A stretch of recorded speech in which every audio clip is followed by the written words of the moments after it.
Halo, selamat siang anak-anak ibu semua. Hari ini kita akan memulai pembelajaran kita mengenai pemodelan perangkat lunak.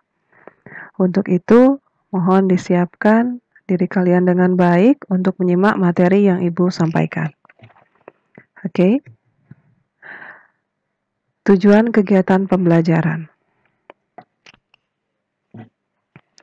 Nah, tujuan kegiatan pembelajaran kita hari ini adalah tentang sejarah orientasi objek, konsep pemodelan berorientasi objek, dan mengenal metodologi berorientasi objek.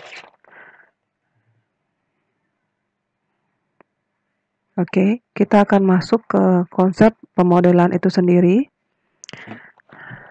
Oke, yang harus kalian pahami yang pertama kali, pemodelan berorientasi objek merupakan cara berpikir baru tentang perangkat lunak berdasarkan abstraksi yang terdapat dalam dunia nyata. Jadi, konsep pengembangannya menunjuk pada bagian awal dan dari siklus hidup pengembangan sistem. Misalnya itu dari tahapan survei, analisis, desain, implementasi, dan pemeliharaan sistem. Nah, hal yang lebih penting dalam pengembangan berorientasi objek adalah bagaimana konsep kita mengidentifikasi dan mengorganisasi domain atau istilahnya titik permasalahan ya dari aplikasi dari penggunaan bahasa pemrograman. Apakah dia nantinya akan berorientasi objek atau tidak? Nah, kalau kita berbicara tentang berorientasi objek, berarti kita akan mengorganisasi perangkat lunak sebagai kumpulan dari objek tertentu yang memiliki struktur data dan perilaku. Nah, sedangkan objek oriented programming sendiri mengarah pada konsep objek yang diperkenalkan pertama kali dengan bahasa Simula pada akhir 1960. Oke. Nah, jadi itu adalah sejarah dari orientasi objek itu sendiri. Kemudian konsep pemodelan. Nah, kalau konsep pemodelan di bawah ini yang merupakan konsep dari pemodelan sendiri adalah berorientasi objek dalam proses konseptual, nanti dia akan terpisah dengan bahasa pemrograman. Jadi, konsep pemodelan itu adalah cara berpikir barunya, dan dia bukan merupakan teknik pemrograman. Mohon nanti supaya kalian pahami bahwasannya antara teknik pemodelan dengan teknik pemrograman tentu berbeda, ya. Tetapi konsep pemodelan dapat melayani sebagai media spesifikasi, analisis, dokumentasi, dan interface seperti pemrograman.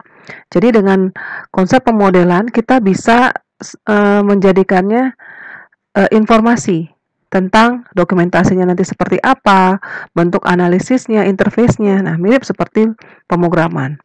Tetapi dia hanya medianya saja. Kemudian sebagai alat bantu pemrograman, ya. Jadi, dia dapat memiliki berbagai sasaran termasuk bahasa pemrograman dan basis data. Nah, maksudnya di sini dengan konsep pemodelan kita akan mengeluarkan dua sasaran. Di antaranya kita akan tahu bahasa pemrograman apa yang digunakan, kemudian basis data atau struktur data yang akan dibangun itu seperti apa. Nah, disitulah konsep dari pemodelan. Kemudian untuk metodologi orientasi objek. Nah, kalau berbicara tentang metodologi adalah cara sistematis, artinya cara yang teratur menggunakan perangkat kerja dan teknik-teknik pengembangan sistem, di mana teknik-teknik ini digunakan agar berfokus kepada objek. Nah, sedangkan objek sendiri itu seperti yang pernah kalian pelajari mungkin di materi pemrograman orientasi objek, objek dapat digambarkan sebagai benda, orang, tempat, dan sebagainya yang memiliki atribut serta metode. Nah, metodologi yang umum digunakan adalah System Development Life Cycle atau SDLC yang biasa kalian kenal juga dengan istilah daur ulang sistem, ya. Oke, saya akan lanjutkan. Kita akan berfokus sekarang kepada metodologi orientasi objek.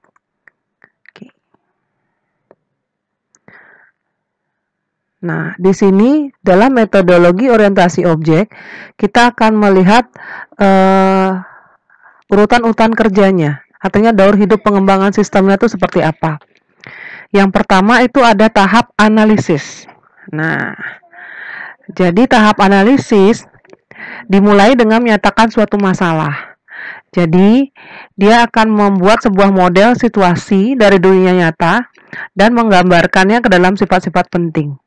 Jadi nanti model analisis berisi abstraksi yang ringkas dan tepat dari apa yang harus dilakukan oleh sistem dan bagaimana cara melakukannya. Nah, seringkali kesulitan yang sering muncul pada tahap analisis itu atau gangguan utamanya biasanya yang pertama memahami problem domain, artinya memahami sebenarnya apa sih masalah yang akan dibahas. Kemudian komunikasi antara pihak yang berkaitan. Maksudnya di sini adalah si pembuat atau si pengembang sistem dengan orang yang diberikan sistemnya. Jadi ada miskomunikasi. Kemudian perubahan yang kontinu.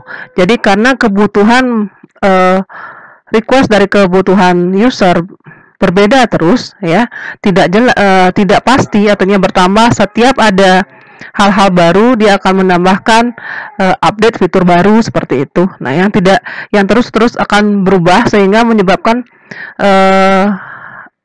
sistem yang akan dibangun tidak pernah fokus. Kemudian yang terakhir itu adalah penggunaan kembali atau yang kita biasa sebut dengan reuse. Karena yang namanya aplikasi itu tidak seperti barang hardware yang kalau rusak langsung diganti atau misalnya kita tidak gunakan lagi atau beli yang baru.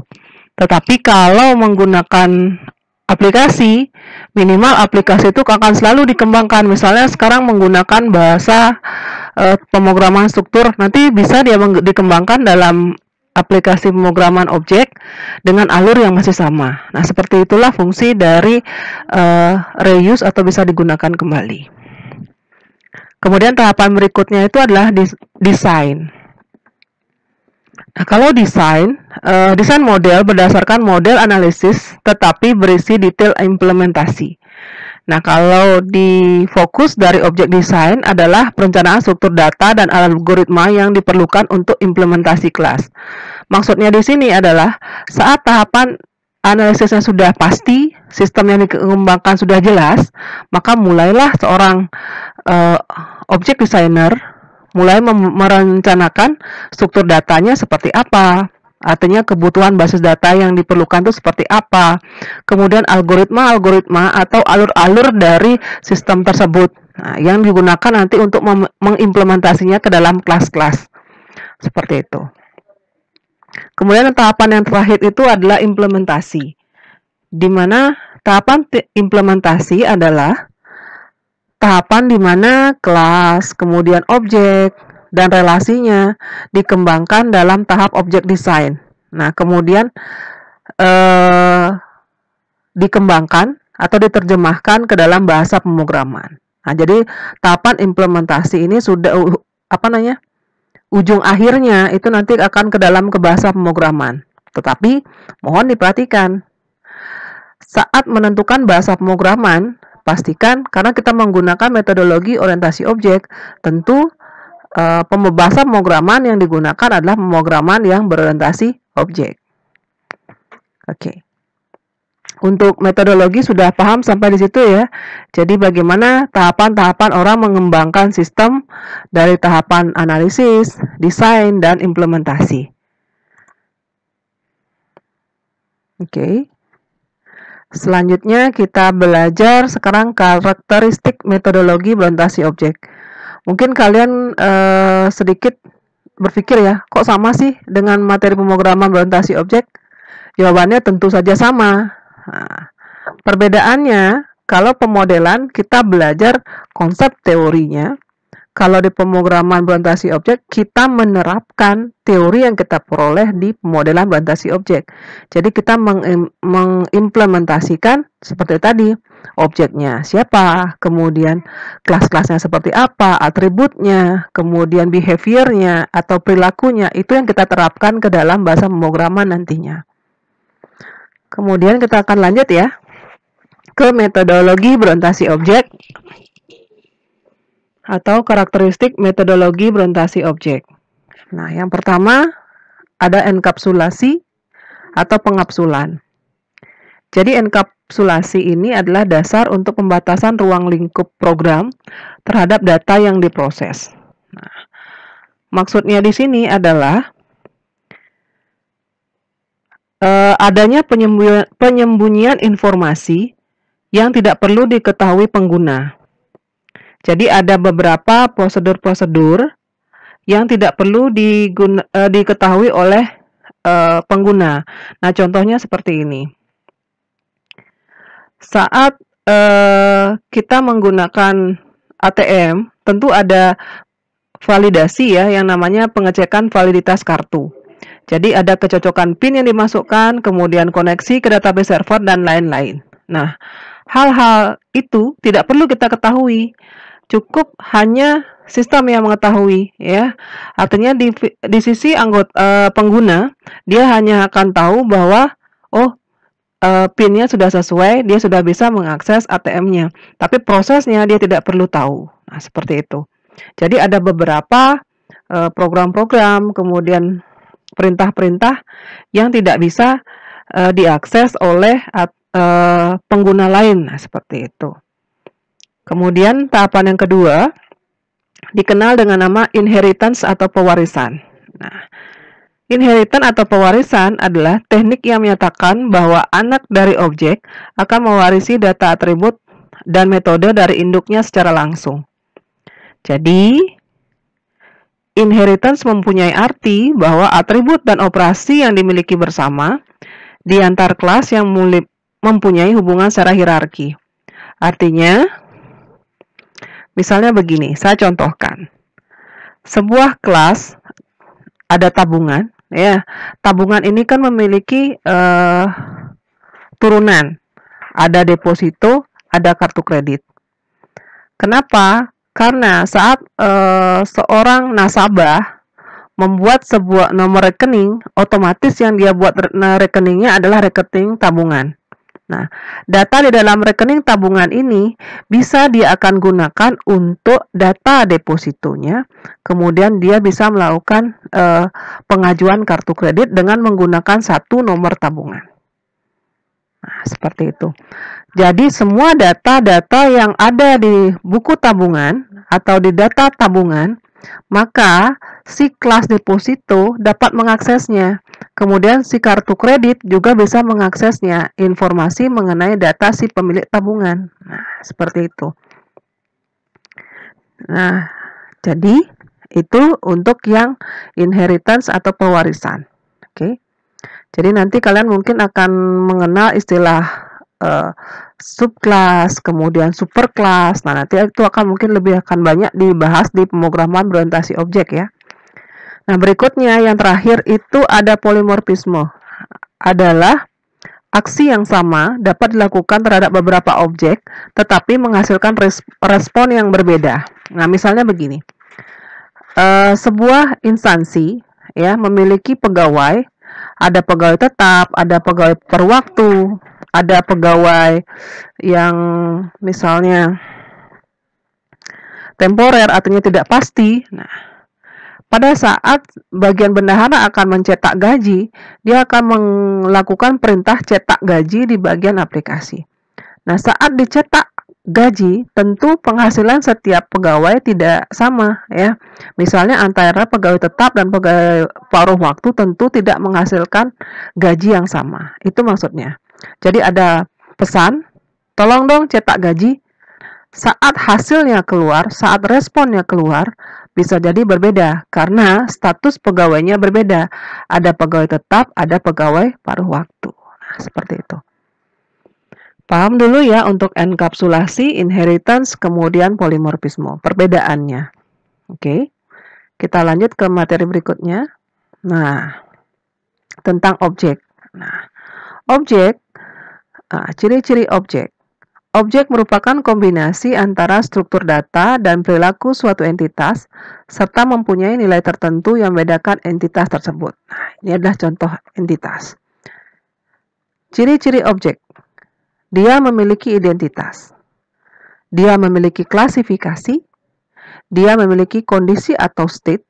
Nah, kalau dalam objek dinyatakan dalam bentuk atribut atau properties, kemudian memiliki perilaku atau yang kita kenal dengan behavior.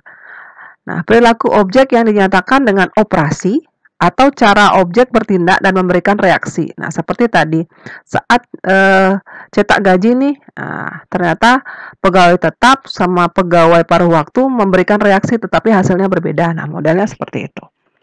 Nah, ini adalah contoh salah satu objek. Ya, saya akan gunakan objek siswa. Nah, atributnya, kondisi atau state-nya adalah NIS, nama siswa, kemudian jenis kelamin. Nah, behavior-nya, perilakunya, dia bisa mendaftar, dia bisa login, dia mengupdate data, dan sebagainya. Oke. Nah, selanjutnya, kita akan melihat perbedaan antara orientasi objek dan non-objek. Nah, kalau kalian sebelumnya sempat belajar tentang DFD, ya, data flow diagram, nah itu termasuk metodologi non-objek.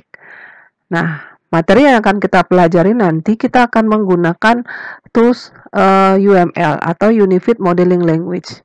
Jadi untuk pemrograman berorientasi objek, nanti tools pemodelan yang digunakan itu adalah UML. Nah, ini yang disebut dengan penggunaan alat.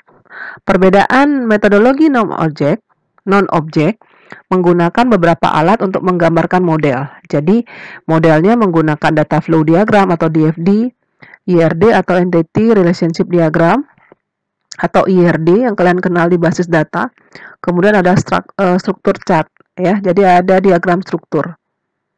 Kemudian metodologi objek menggunakan satu jenis model dari tahap analisis sampai implementasi, yaitu diagram objek. Nah, nanti dengan diagram-diagram objek itu kalian akan mengenal nanti, oh ada yang namanya use case diagram, ada yang activity diagram, dan beberapa model-model diagram lainnya.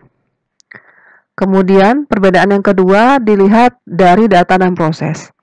Kalau metodologi non-objek, data dan proses dianggap sebagai dua komponen yang berbeda. Maksudnya, antara data yang diterima kemudian prosesnya, dia dipisahkan. Nah, makanya dia perlu menggambarkannya menggunakan model yang berbeda. Contohnya, untuk data dia menggambarkannya dengan menggunakan IRD. Tapi untuk proses, dia akan menggambarkannya menggunakan data flow diagram, seperti itu. Sedangkan kalau metodologi objek, data dan proses merupakan satu kesatuan dari objek. Nah, jadi kalau di IRD kalian biasanya cuma melihat sampai atribut ya. Nah, kalau di sini di bagian objek kalian bisa melihat, kalau kalian misalnya memperhatikan saat kalian mengerjakan pemrograman berorientasi objek kalian, misalnya menggunakan NetBeans atau apa, di situ kan ada bagian behaviornya, actionnya ya. Nah, disitulah yang namanya dia sudah menyatu antara data dan proses. Nah, seperti itu. Kalau non-objek tentu tidak, karena hanya kelihatan nama, misalnya nama tabelnya, kemudian hanya atributnya. Nah, kalau menggunakan IRD, kalau menggunakan objek, kita kenal dengan namanya class diagram, itu ada namanya, ada atributnya, ada behaviornya, dan itu langsung kalian gunakan di bahasa pemrograman tentunya. Kemudian yang terakhir, bahasa pemrograman. Nah, metodologi non-objek melengkapi pemrograman struktur pada bahasa generasi ketiga. Jadi, saat kalian belajar pemrograman struktur, misalnya menggunakan Pascal dan sejenisnya, kalian berada pada bahasa generasi ketiga. Jadi, menggunakan metodologi non-objek. Jadi, menggambarkannya, nanti kalian menggunakan DFD ataupun IRD. Kemudian kalau metodologi objek dipergunakan untuk pemrograman berorientasi objek. Nah, seperti materi PBO yang kalian pelajari dengan menggunakan bahasa generasi keempat. Nah, seperti itu. Nah, dan yang terakhir, terima kasih dan salam sehat. Nah, itu saja penjelasan saya, mudah-mudahan bisa dipahami. Nah, untuk materi juga sudah saya share di e-learning kalian. Nah, bagaimana nyamannya kalian nanti untuk belajar, silahkan menggunakan materi PDF tersebut, ataupun kalian mengulang-mengulang lewat penjelasan yang saya berikan. Itu dulu, selamat siang, dan sampai bertemu lagi di pertemuan berikutnya. Salam sehat dan terima kasih.